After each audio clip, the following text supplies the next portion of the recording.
Hello everyone and welcome to episode 4 of the Telford Makerspace podcast. I'm Emily, for those on video. I'm Paul. And I'm Andy off screen because the camera can't really reach You can me. just about. I can peek around the corner. Today we're here with our very first special guest, Elizabeth. Hello. And Elizabeth, let's crack straight into it. Tell us a bit about why we brought you on. Well, a bit about me basically. Hi everyone. I'm Elizabeth or Liz, and I am I've just submitted my PhD. So I've just finished 4.5 years doing a PhD in large-scale 3D printing. Wow. And I dabble in making as well. It's incredible stuff, I think. Excellent. Congratulations on that. It must be a weight off.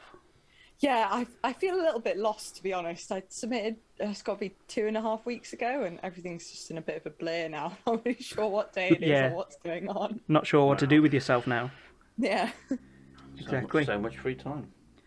Yeah, do things like this now. Actually have fun. Yeah, exactly. Don't blame you. I'm glad you think it's fun.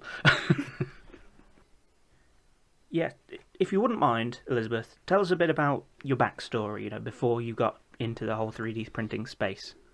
Yeah. So I did my undergraduate degree at the University of Warwick in mechanical engineering. So I started that in 2012. I then did a year in industry at Rolls-Royce. And when I came back from that, in our third year, we do individual projects, like a dissertation project. Mm-hmm. And then in fourth year, we do a group project for the mechanical projects. And I kind of done my year in industry with Rolls-Royce. So it's quite a project. I was a project engineer, so it was quite sort of management-y. And I came back and I was like, I really just want to do something. I want to get my hands dirty. I want to make things, kind of like get involved with things. So I found my supervisor and was like, just want to do a project where I actually do something. And he was researching additive manufacturing. And that's kind of where the whole 3D printing and where it kind of all started for me. Cool. So my third year project was additive manufacturing for tooling in the aerospace industry. And then fourth year was the same again. And then at the end of fourth year, Simon was like, do you want to do a PhD? And I was like, well, okay then. So that's kind of how I've got to where I am now, with the 3D printing side of things. So you almost fell into it in a way, I suppose. Yeah, I didn't really know much about.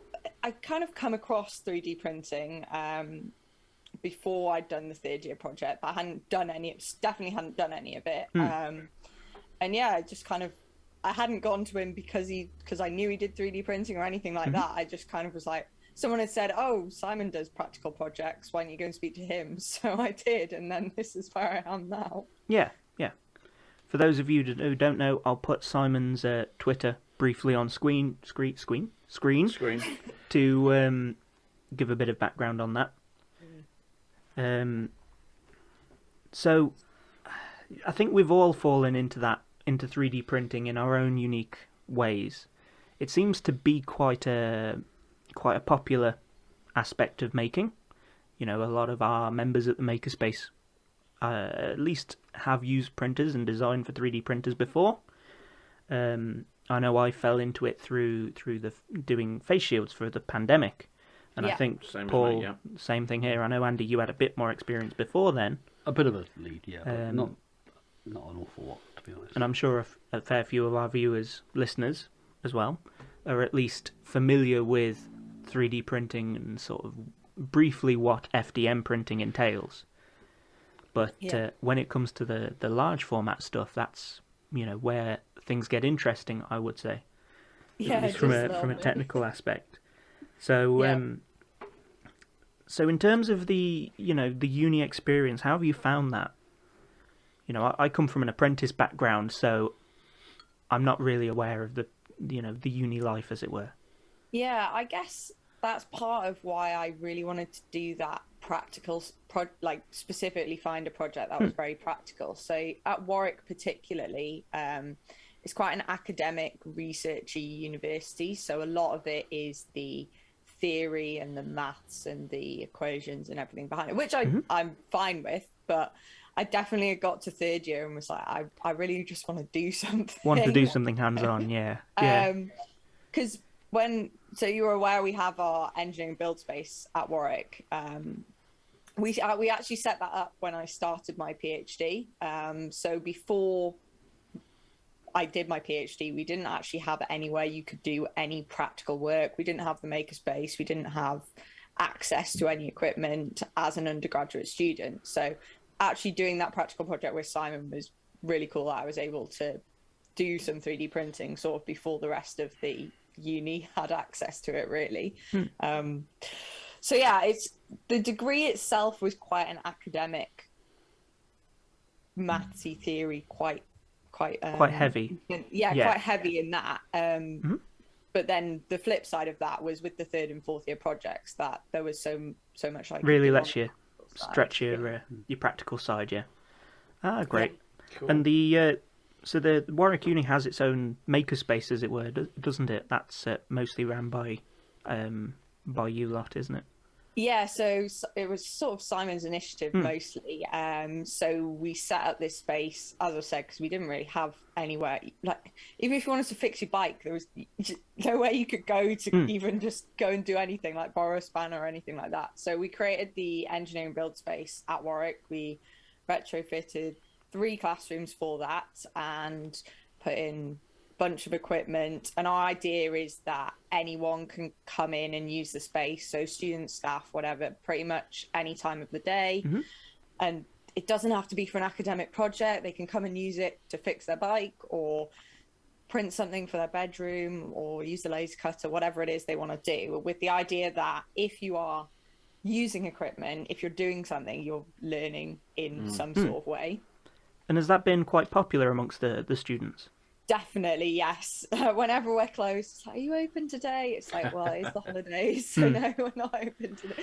But yeah, we've been raring to get back in. With COVID, our numbers did drop off a fair bit. Well, we had to close, obviously. Yeah. But yeah, it's now sort of getting back up to being sort of what we were before the pandemic. Good. So yeah, it's very busy, but yeah, but it's quite good fun. We've experienced a similar sort of thing with our makerspace. Is before COVID hit, we were getting people in pretty regular for sessions, for open sessions, and with the lockdown, obviously we had to close as well. It was in everyone's best interest to close. We still had, we still maintained the community through Discord, which is a lot like, what's the corporate equivalent? Slack. It's very similar to Slack, if you've ever used that. Or... Yeah. It's slightly more gamery, more techy version of that. And we maintained our community through that. And when the country started opening up again, we didn't see as many members coming back in, because a lot of personal circumstances have changed, with job security and everything like that going up with COVID. But we're hoping that we can start building back up from that. We did recently have to close with the disaster that we had. You had a roof leak, didn't you? That's right. Yes, and it's still not rectified, unfortunately. So we've kind of made the decision that we're going to find a new space. We were already looking, but this is put it into focus. Kind of hit the nail on the head, really, hasn't it? Yeah. And made us do it. Yeah. I mean, we were at the point where, with our current space, we had really reached our capacity, even before COVID. When we were regularly getting 8 or 9 members in a relatively small space, it was definitely starting to feel cramped. Yeah. So now with coming out of lockdown, we still want people in, but we can't even have 8 or 9 people because, again, COVID... lack of ventilation. We brought it down to, I think, sort of 3 or 4 members. Yeah, I think it's 4. But we were filling that pretty often. I think quite a lot of it is the lack of the social side of it. Yeah. A lot of the people who come to the makerspace don't just come to use a laser cutter or a 3D printer. They come to talk about it or to ask questions. And, it's a community aspect. Yeah. And under the current regime, that is... difficult. lacking. It's not as nice as it was. Yeah, As I say, we maintain it through Discord, but that's still not an ideal solution. It's not like meeting someone face to face and having a bit of banter, really. No. Yeah, You know, we definitely are. What I find with the students who use our space it's a social space. We have desks, one half of the room you can eat and drink in, and they just come there to work for the day and just chill and hang out with everybody and have a nice they social environment. They might want to do a 3D print, but mostly they just want to be in an environment with other people who want to do the same sort of thing. Exactly. And COVID really affected that. So when we did reopen initially, it was like 10 people in this room, 20 people in the other. But yeah, last term we had 100 students in at one point, which was a bit mad. Impressive, yeah. That would what be. we were up to. So, that's another level of organisation required for that, isn't it? Yeah. And I know you regularly do like open nights, don't you? For Yeah, so Tuesday night we run. We haven't recently, but yeah, we used to run Design Jam, is what we called it. Really informal, chilled out session. 3 hours basically focused on personal projects rather than academic projects for the students, but also open to people like staff and other people from even the community. We had students from Coventry Uni coming at one point as well. We usually got beer and pizza and just kind of chilled out. Yeah.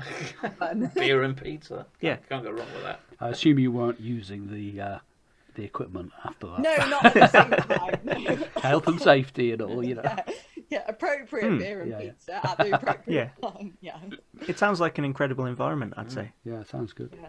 You know, I think we might have to have a visit if you guys are alright with that. That would be awesome. I'm not sure whether we're allowed to run them next term or not, but hopefully next year that we'll be able to get those back up and running again. So how does that fit in with the university now? In the 90s, I worked as a computer technician in the University of Plymouth, and so I'm kind of quite au fait with the idea of how labs work. And obviously these were computer labs, but the engineering labs and chemistry labs ran on the same kind of basis, really. They were, but the computer labs were open access all the time. So I guess your lab is probably very similar to that.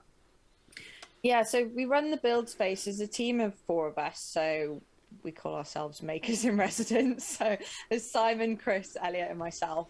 One of us has to be present for the space to be open. But apart from that, it's kind of free act. We've got initial health and safety and induction. But once that, it's the students can just come in pretty much whenever they want, as long as one of us is there. We try and run it on quite an open. You don't have to pay for the time, like you definitely don't have to book any time, you don't have to pay to use the equipment like for personal projects. We try and provide as much as we can to reduce those sort of barriers to entry that students might kind of feel that they've got. And yeah, just kind of, we all volunteer. It's a voluntary position, so we do it alongside our normal jobs or PhDs, as me and Elliot have been doing over the past 4 years. But yeah, it can be hard work, but I really enjoy it. So I think we all enjoy it. That's the main thing, isn't it? You wouldn't volunteer if you didn't. That's the most important thing. Yeah. So how have you found funding and whatnot without getting too boring? With you say not charging students, having a low barrier to entry. We certainly try and aim for a low barrier to entry as well. How do you accomplish keeping the space up and running?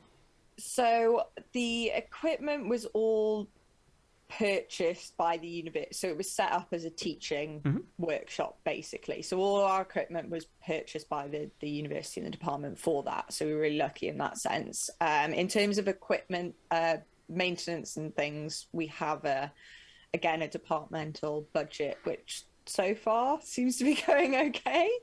And then materials and things. So we provide PLA as if they're designing things and printing things, then they're learning, so it comes under a teaching budget. Sort of. Yeah, okay. If you look at it right.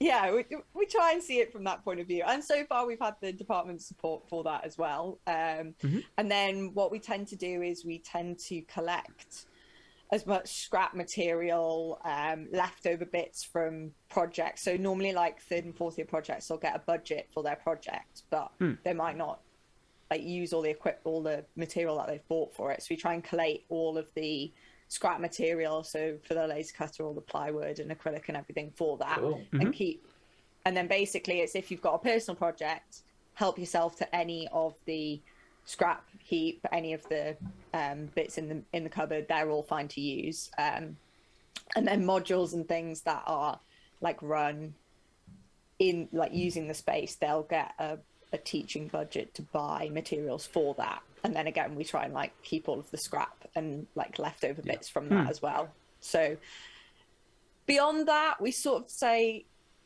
we maybe have a conversation and see if we can find something for it. But if it's like they want a specific material for a really like big personal project, we maybe say you need to buy that yourself. But the use of the equipment is free. Yeah.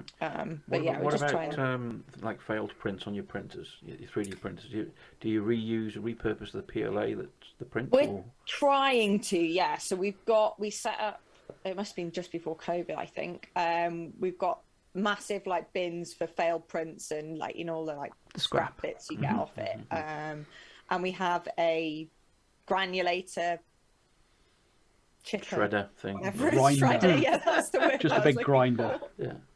A shredder. So we've been trying to, and then we've got a 3D extruder, like pellet extruder thing, which we've had some success with, but actually getting out consistent usable filament has not been as easy as we hoped it would be. We've been in contact with them. We don't know if it's our like chip size from our shredder, whether it's not compatible with their machine or not, but we've got another project student who's going to look at it next year again. It's the kind of thing once you've got it working and you know the right size, you can just crack on and use as much as you can. I mean, I've seen the videos on YouTube and that where people have done exactly what you've done, reused PLA, and they've spent hours and hours shredding and reshredding to get it down to the right size. Have you tried actually buying the PLA pellets? And doing so if we buy PLA pellets, not a problem. The extruder works absolutely fine. Then it's just size of your pellets you're getting it down to, then, isn't it? Yeah. So yeah, we like tried, but yeah, we had a student. Must have been 3 years ago the first time we tried it. It was quite cool. He ended up instead recycling Sainsbury's plastic carrier bags and shredding those and making filament from that. So that was pretty cool. So what material is that? Is that PLA now? Or? Yeah, it was a PLA and whatever's in the plastic bags. So. Oh, I see. So it's a composite material then. Yeah, he put in some of the pellets, like the purchased PLA pellets, which are like a nice size, and then melted those down with shredded Sainsbury's bags. Plastic bags. Right. I think they contain a certain amount of PLA these days, don't they? But I don't know if it's 100% PLA, but that seemed to work the best. I've seen people do it with like 7-Up bottles where they've made string and stuff, and then they've sliced and diced it, and they've made 3D print filament work quite well with that. But yeah, that's pretty cool. Yeah, if you can reuse all your failed prints over and over and over again. Yeah, well, with large scale, so all the stuff that I do, so I guess at this point, probably good to clarify what I mean by large scale, because lots of people have got different concepts. So what I refer to as desktop scale is things like your Ultimaker, your Render, anything kind of like that sort of size. And then 320 by 320 by 400 build size. Yeah. And then what I call large format is a bigger printer. So we have 3D platforms, so you can do 1 meter by meter by half a meter.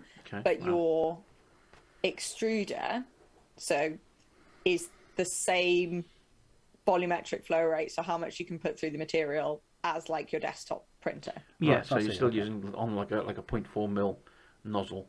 Yeah, so you can print really big things, but it's going to take you days. a really long time. Right. And then what my research has been in, or still is large, what I call large scale. So a meter cubed build volume, roughly, but your volumetric flow rates and your nozzle sizes and layer heights are way bigger than like your desktop and large format. Okay. Yeah, that was one of the things I was interested to know, actually. So what kind of nozzle size do you use, and what does it kind of look like? Pretty much anything from 1.2 mil up to 4.5, I think is all. Wow, that's a chunker. That is a chunker. God, so we had a project. How much you'd have to get, the flow would have to get going to keep that, the quality and everything would be immense.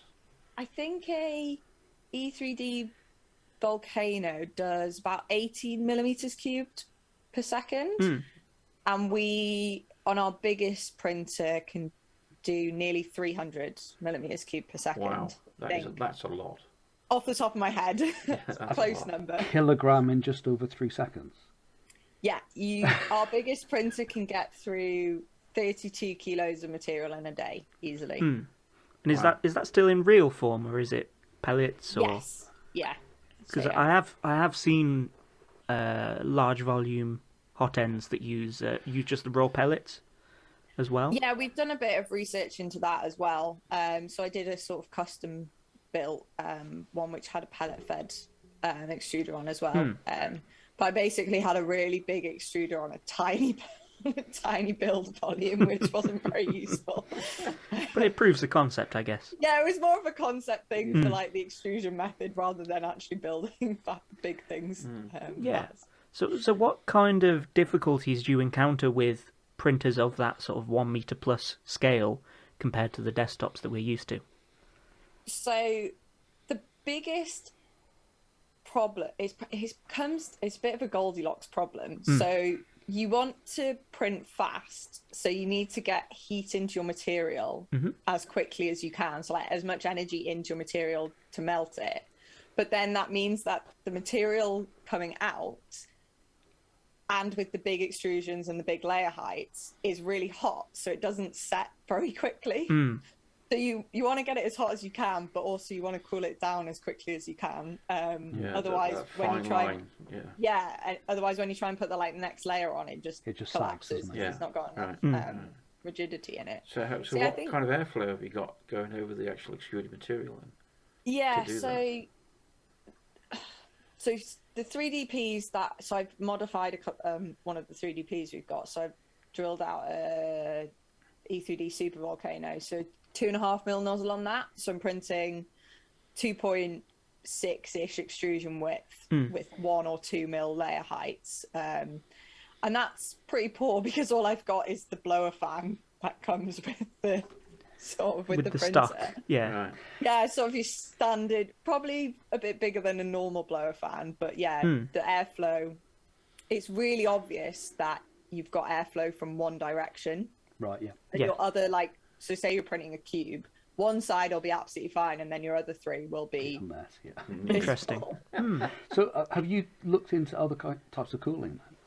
Yeah, so the big printer we've got has got 4 blower fans to try and overcome that kind of asymmetric cooling effect.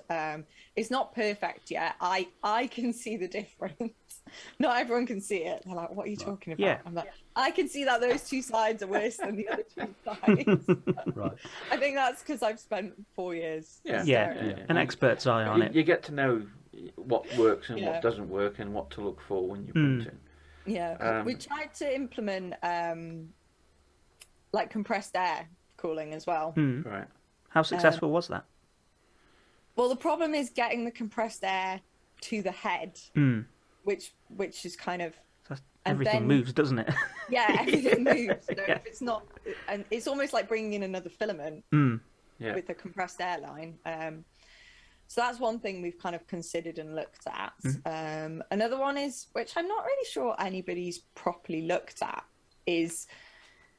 when you get your air duct from your blower fan, just on a normal printer, loads of people have done ring ducts and things, but do they actually spread the air out or not? Yeah. I think there was, somebody has done something for the Creality CR10 the original one, where they got the original blue head and you got the fan ports coming down. What they've done, they removed the fans. So instead of them being side by side, they were at more of an angle. So the airflow wasn't bouncing off right angles to go down. It was constant. And they made kind of like two horseshoes to go round the nozzle. So there was a constant blow. Yeah. Pressure was constant on both sides of the tip of the nozzle. Yeah. So that would probably give you a better airflow overall. I think the question is, does that actually work? You know. Yeah. I'm dubious. I've seen one girl. I'll try and get a screenshot of the tweet. It's probably months old at this point. Who actually did like a volumetric flow simulation of her air blower nozzle design, ring nozzle design, and actually got quite a nice vortex from it blowing directly down. So it'd be interesting to see what the results of that kind of thing is. It's in the right place in the university. They'll have people specialising in vortexes. Yeah, it's really interesting because we've had some people do basically that. Go, oh well, I've done a simulation, and on the simulation it works. It looks like it should be perfect. And we've had someone print one like that, and we just hooked it up to an airline, and if you put your hand underneath it, you can feel that it's not an even distribution out. So it's getting into the realms of fluid dynamics, isn't it? Really? Yeah. Well, yeah, that's the kind of simulations you do, isn't it? Yeah. Yeah. It's one of those things I've been finding really curious lately, especially with the large format printing. So, just for a bit of background, I run the 3D printers at my workspace. You know, we're part of an engineering company, and we typically do parts that won't fit on a standard CR10, for example. You know, your normal 300 printer, whereas our parts are at least normally 600mm in any one direction, which makes it a pain in the arse to print. You know, you have to slice it up and then figure out how you're going to join it, and I'm sure you've encountered those problems before getting some of these larger format printers. So I've been interested for a while in how we could actually build our own, or maybe some open source, large volume printer that balances all of the fine requirements that especially come with industrial, where obviously you don't want it to take forever, but you also don't necessarily want 1 or 2 mil thick layers. You know, it's a very fine balance, I would say. Especially when you add in health and safety and fumes and everything that comes with melting large volumes of plastic. So it's gonna be interesting. You know, I don't think anyone has an answer to that yet. You certainly can't get an all singing, all dancing printer at sort of 1 meter cubed or larger. Yeah. As you say that, what was it, 3D Systems or whichever printer that you operate? So we've got 2 3D platforms. That's the one. Which are sort of out the box, close to 1 meter cubed, and then the one that we built. So the Warwick Banff. So if anyone wants to follow them on Twitter, was the project we had a couple of years ago, where we basically went, there isn't anything that does what we want to do. Let's just build one. So real pioneering then. Yeah, just go for it. And that's a true meter cubed build volume. So yeah, it's not impossible to build. We've done it, so it's not impossible to build a big printer. So all ours run on Duets, which I think you guys know about. Duet 3D. Duet 3D. They've donated to us in the past. We had one of their. Nice I forgot what it was. It was one of their 6-channel boards. One of the new main 3 Wi-Fi whatevers. It's quite a nice fancy board for sure. But you're using it on a CNC, aren't you? Yeah. I was going to use that on a CNC. Yeah. Yeah. So yeah, all our printers we build ourselves. We run on Duet hardware. Because it just works. It's got a lot of capability that beyond kind of your basic 3D printed control boards, which kind of opens up the door to do a lot more with weird configurations and trying to do experimenting. So if you want, like multiple fans and things, it just makes things easier with that kind of stuff.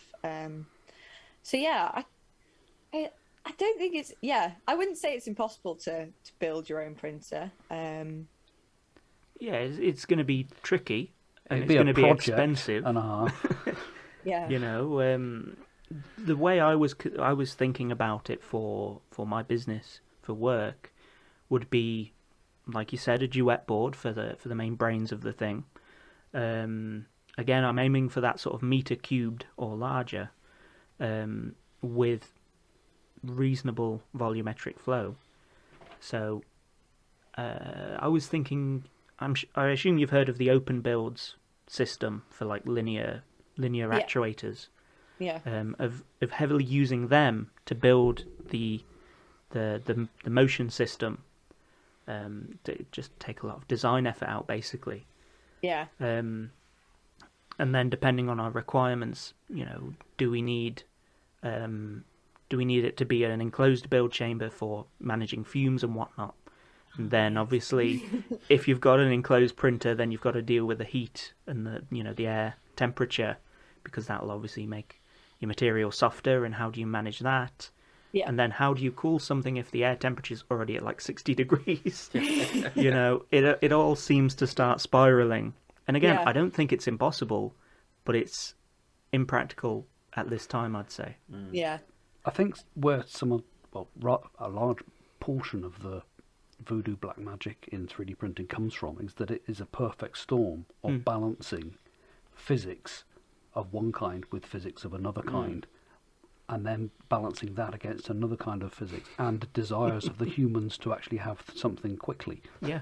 Yeah. It's a very big balancing act. So it's like you got to also remember the expectations. You got to think what you want out of it, and don't get frustrated if you don't get there as quick as you want it to be. You know? Yeah, but what I'm referring to though is the fact that a 3D printer works at all, it works because people like Elizabeth have done the research to work out how you get it to cool, you get the flow that you require to get prints at a reasonable speed, and it's all the physics and maths around that it would completely floor me out. I'm not very mathematical. But I can appreciate that there's an awful lot of research that goes into that, because it's not the sort of thing that you can just say, oh, we've got all these solved problems, you just throw them at it, and that's your solution, because it doesn't always work out like that, does it? Yeah. I think with what I get, or what we get a lot, is the students see that we can print big things, and then they're like, I think FDM now, so desktop scale FDM, is a very accessible technology, and it's also very easy to go, I've made this magic thing, can you just print it for me? And they don't really think about the design behind it. So designing for AM, or even just kind of, they're like, well, you can print anything, so just make it, sort of thing. It's very much the newbie attitude, isn't it, with 3D printing? And large scale is not. No, it's not there yet. So are you not doing things like print in place flexible dragons with your with your large scale? I've not got that yet. That could be awesome. that would be amazing, wouldn't it? We have done some. Oh no, they won't print in place joints. We've done a lot of stuff with threaded inserts and things. So doing quite complex components, but not. Yeah, we haven't got to articulated joints. And I did try and do, the Flexi Rex. Yeah. Oh yeah. I did try and do a big one of those, but basically it all just stuck seems it's together. Not a very Flexi Rex. It's just a Rex. A rigid Rex. Yeah. A rigid Rex. Yeah. So I mean, how would you approach getting because most of the print in place and flexible things come down to the separation, the air gap between the two parts, and so you're using the piece that gets built first as a support for the piece that gets built on top of it, and so you obviously end up with tolerant stack up. But you also get like nurdles on the bottom of the second part. Yeah. So presumably that's just a bigger problem when you've got that amount of heat energy to dissipate. with the molten fluid? Yeah, it's very difficult. I mean, you can't really do support material with large scale because of the size of the extrusion, you essentially end up bonding to the layer, or you bond your layer to the extrusion. So you can do it, but you need to Dremel it off or saw it off afterwards. So hence the articulated stuff doesn't really work yet. Makes sense, and that, I suppose, you know, there are solutions out there with dissolvable supports, but obviously they're their own headache because you've got two materials. Then that makes your hot end and everything else more complicated. And obviously you've got the post processing of that as well. You know, if you need to try and submerge a meter long part in water to get it dissolved, they've got a swimming pool. Yeah, chuck in a swimming pool, but then lob it in the pool. So you could print traffic cones. That's what students do. No, they just pinch them and wear them. That is one of the things I want to try and tackle with my industrial large scale printer. Is, you know, how can we actually print with supports? You know, I've seen, especially with dissolvables, because dissolvables are really expensive, where the majority of the material is with your main material, and then just a thin layer of dissolvable support on top of that. But you've still got the complexity of how do you have a dual nozzle printer that's high volumetric flow and high size, or large size. So it's very complicated. It is. Maybe that's your next research project. Well, I was going to say, watch this space for when I actually publish my thesis. Right, okay. You're spoilers. Foreshadowing. Spoilers. I've done a bit looking into that sort of thing, but I'm not supposed to say anything yet. Okay. So, well, once you can tell us. So when that's published, I'll let you know. Well, maybe we can. You heard it here. Maybe we can get you back on then. Do a follow-up and explain about it it to us. Yeah. Now, what's the largest thing you've actually printed? Oh. Successfully. Yeah. Largest, as in volume, largest thing. We did a generative design table as part of a promo thing for Autodesk. So that was on the BAMF at Warwick. And we print it upside down basically with multiple profiles. So I think that was the tallest thing. And the biggest thing by mass I think I've done is my giant pumpkin that I did at Halloween. Okay. I mean, at least that was something serious. Yeah, I know. It's really serious print for my PhD. No, that is still cool. So I think that was 8 kilos of material. Wow. And I think the whole print took about 8 hours. And I could sit in my pumpkin, so that's how big it was. You're going to have to send us some photographs of that. Yeah, I'll find some photos. That's a big pumpkin. Yeah. So I think that's also the most fun print that I've done. And I wasn't sure how much material it was going to use. Obviously, you've got like the prediction, which is always, you're never quite sure if it's going to be perfect. So I didn't want to run out of material, so I under-egged it. What kind of slicer software do you use for something like that? I use Simplify 3D for all the large scale stuff that I do. Just because, well, I use it because I've used Simplify 3D for the past 6 years, so I know where everything is. Yeah, I've heard it's sort of the most flexible one for odd printers, odd configurations. Yeah, obviously, definitely. Cura and whatnot can handle some quirks, but tends to get a bit fussy, I think. I think things like Prusa Slicer and Slicer, and what's the one for the rays? Is that Idea Maker? That's the one, yep.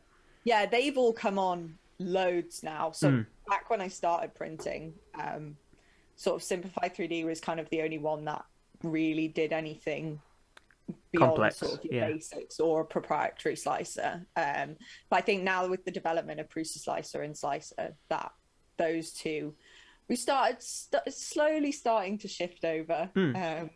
but there's the convenience of kind of having everything already set up and ready to go. Knowing where all the buttons are. I know all the buttons are, know what I want to do.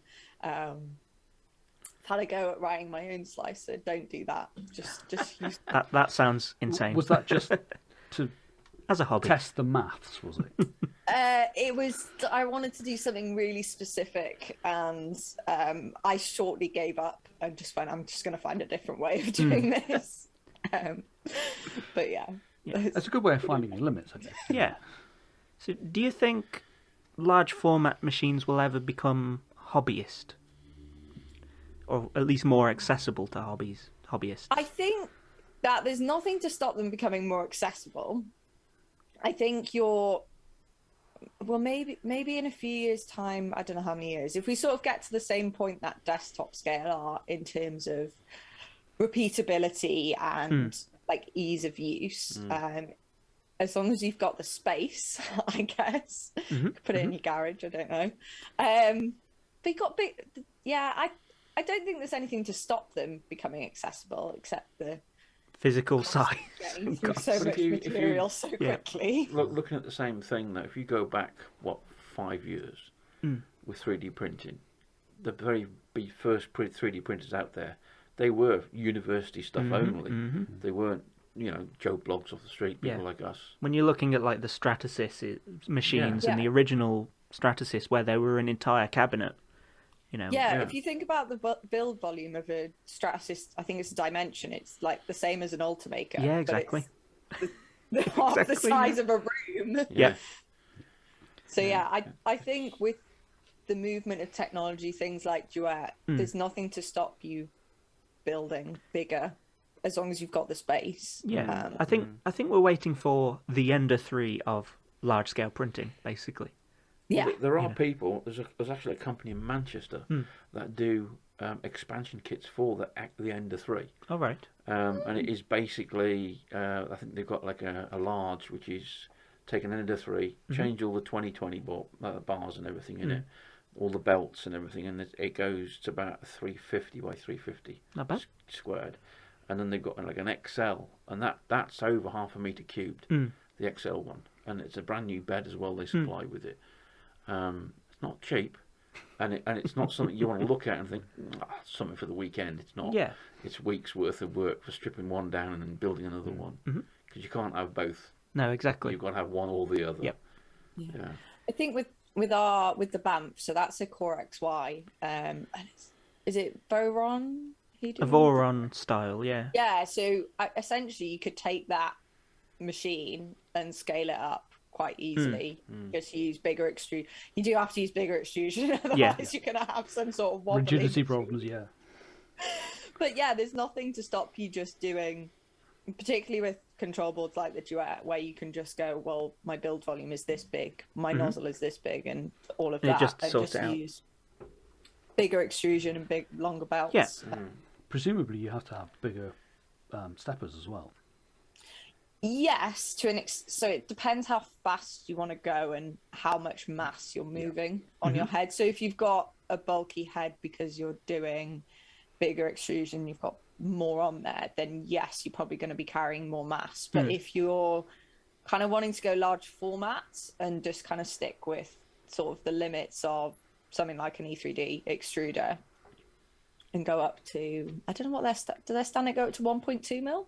Maybe? I think so, yeah. Yeah. I mean, you can still get some pretty big extrusion with a 1.2 mil nozzle. And they go quite fast, I think. Certainly the Super Volcano goes faster. So yeah, you can, as long as you're not putting too much mass on the head, I think your motors can still be quite small. Handle a fair bit, yeah. I think it's something makerspaces need, a large build volume printer. If every makerspace had one, then hobbyists who can use their own at home can come in and go, I can design for FDM. It would be let's have a go. A big bang feature, wouldn't it? Yeah. Independent spaces like ours, for example, would probably need 20 or 30,000 of grant funding for that, which could basically buy us a new space. Yeah. They're certainly not cheap at this time. No. So have you looked into any of the I suppose you would have to call it super large scale printers. That for instance, the concrete, the building printers, those things. There's one came up on, I think it was Instructables or somewhere recently, where a guy literally built his own using more or less stock parts, and he used I can't remember what board. He just basically used a stock 3D printer board. Yeah. And massively uprated drivers for his stepper motor. Yeah. And he prints buildings with it. Wow, that's pretty. You know the gantry stuff that they use for supporting buildings as they're constructing them. It's made out of that stuff, and it's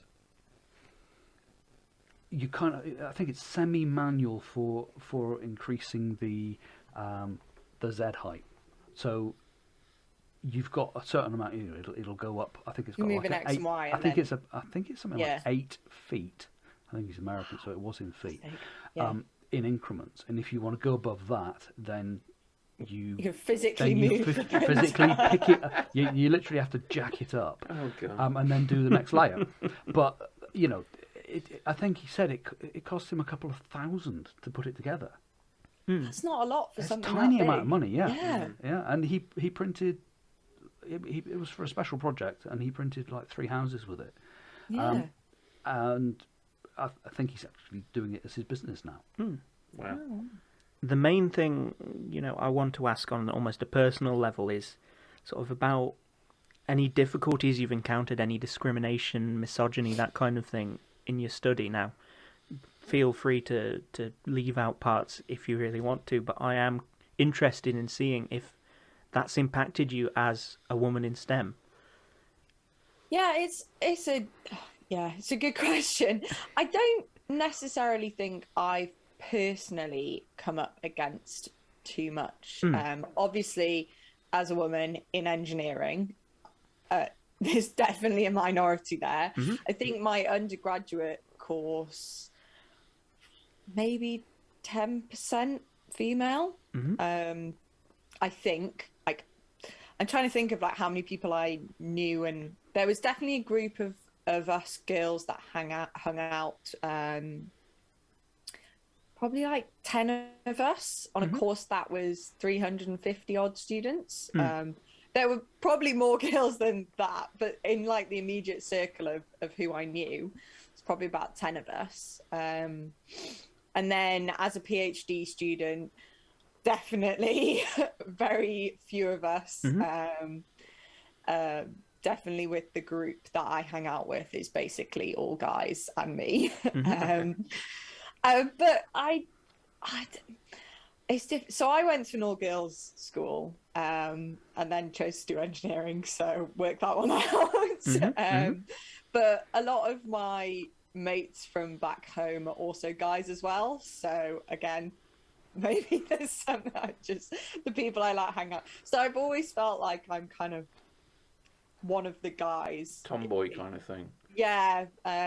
Whether I just kind of rebelled against being at an all-girls school or I'm not really sure what went on there. But I've definitely always been kind of in with the guys. I drink beer and I do engineering-y things. Sort of outside the gender norms, isn't it? The expectations. Possibly. And maybe that's why I've never. I don't know. I do feel that in academia it can be not that, and I've never had anything where it's you're not doing that because you're a girl or anything like that. It's never been like that. But nothing it is explicit. It's very male-dominated environment. And I sometimes feel, only sometimes, the team I work in are absolutely great, absolutely brilliant. Always feel included and never have to sort of fight for anything.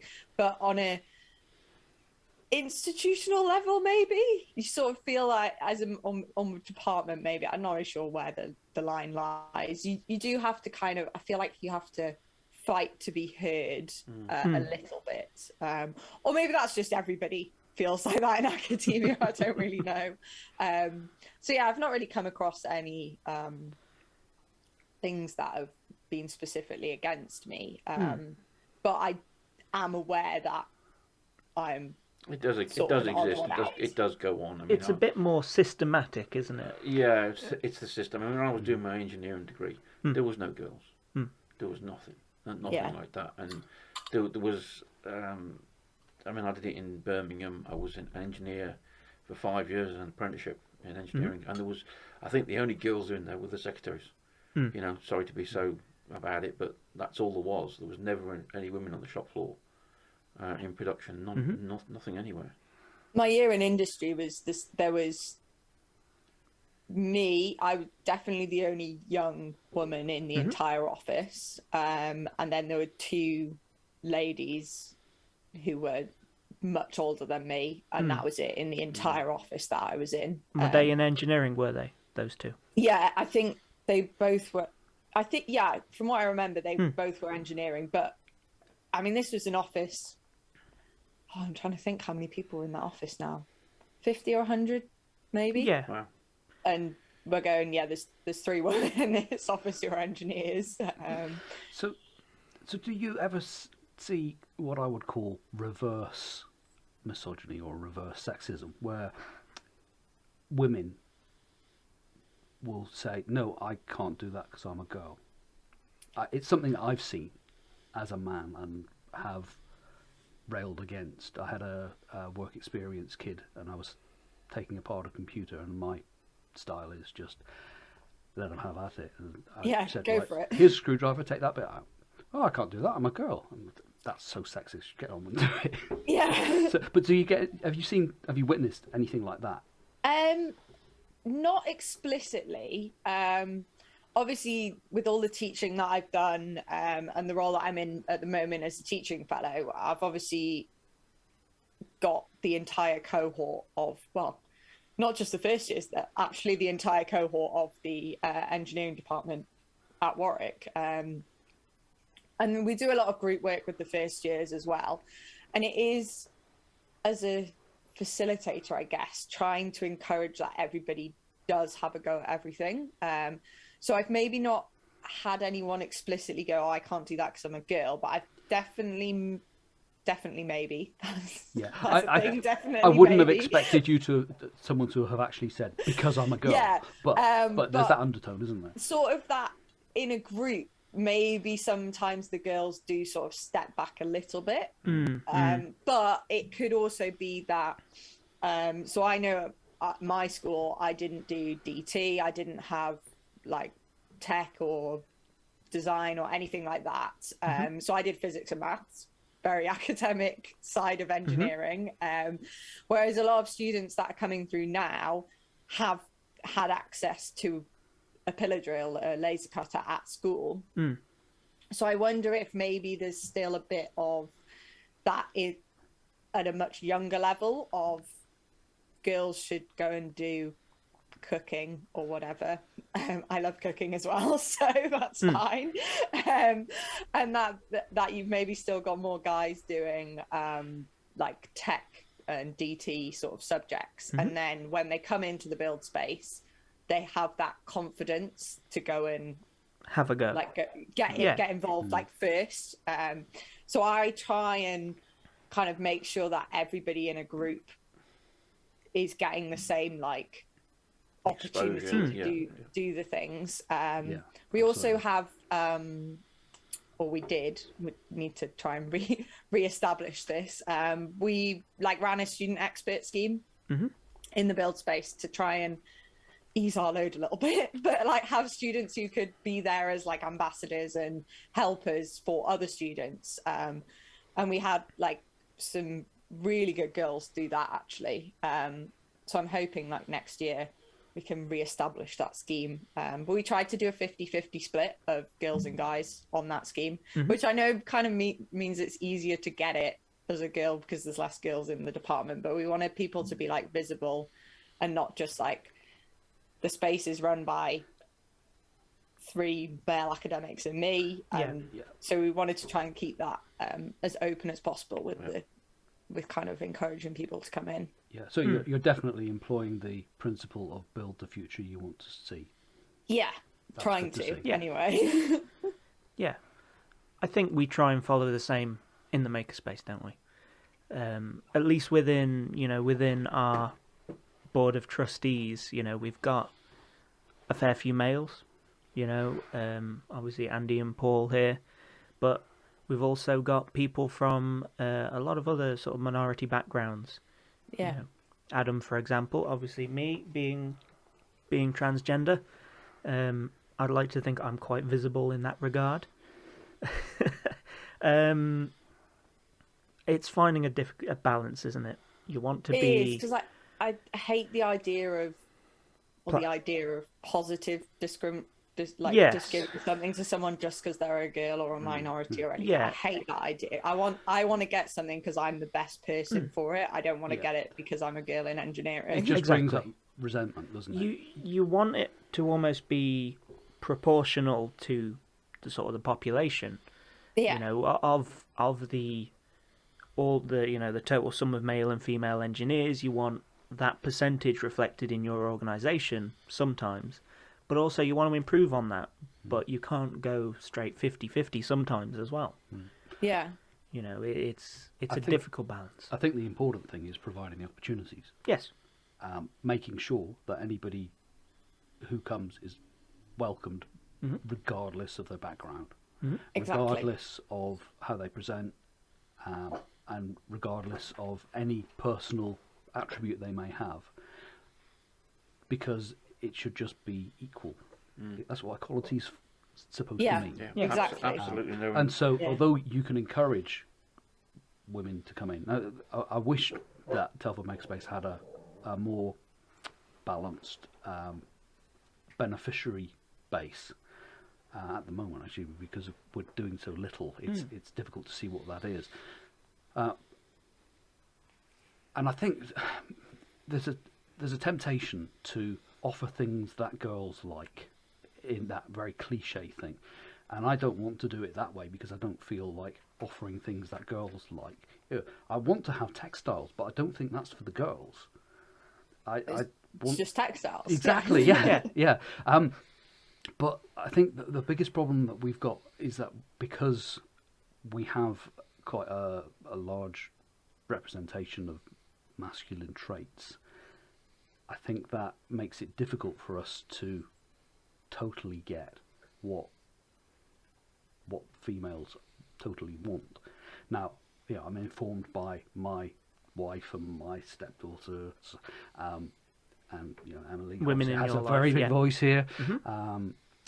But I think we just need to be conscious of it, and I think it's an important thing to just simply be conscious of what messages you are putting out.